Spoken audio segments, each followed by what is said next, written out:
Stunning conclusion from all 17 U.S. national intelligence agencies, all of them in lockstep, that the Russian government did intervene in the U.S. presidential election and is now bringing bipartisan action.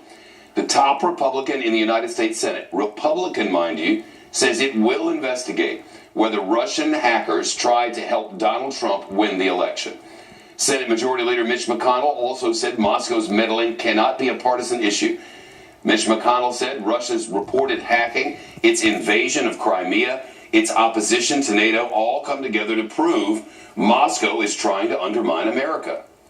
Well, let me just speak for myself. The Russians are not our friends. And I think we ought to approach all of these issues on the assumption that the Russians do not wish us well.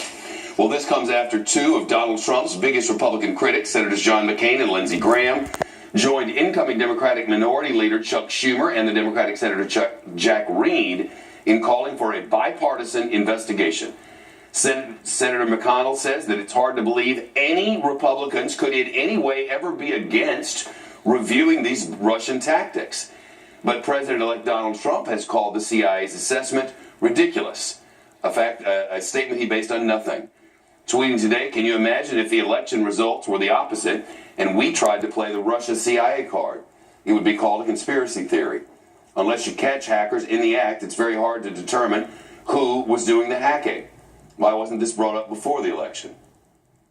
It was brought up before the election, over and over and over again. U.S. officials absolutely did say before the election that Russian hackers stole emails from Democratic officials and gave them to the website WikiLeaks.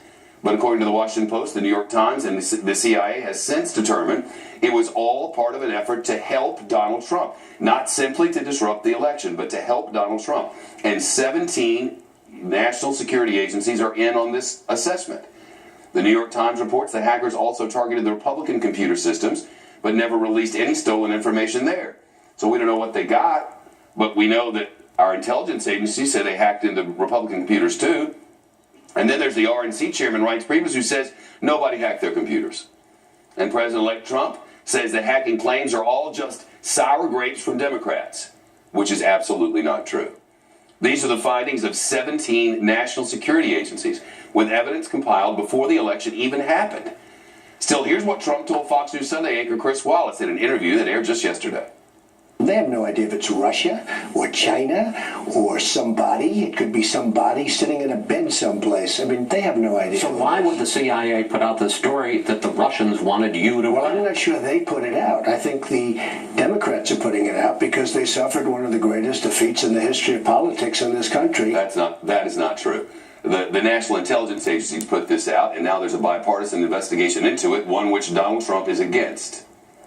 After the assessment from the intelligence agency is that the Russians attacked our election. The White House also says that the Obama administration will conduct its own review and focus on any breaches from countries other than Russia. Two sources within the Trump transition team tell Fox News that the president-elect is expected to nominate the Exxon CEO Rex Tillerson to be the Secretary of State. As the head of one of the world's largest oil companies, Rex Tillerson has close ties to none other than Vladimir Putin and the Kremlin. Putin, back in 2013, awarded him the Russian Order of Friendship, an honor for a foreign citizen. President-elect Trump has presented Tillerson's Russian ties as a selling point. And with that in mind, we have Team Fox coverage of the Trump transition and the Russian hacking. Mike Emanuel's live on Capitol.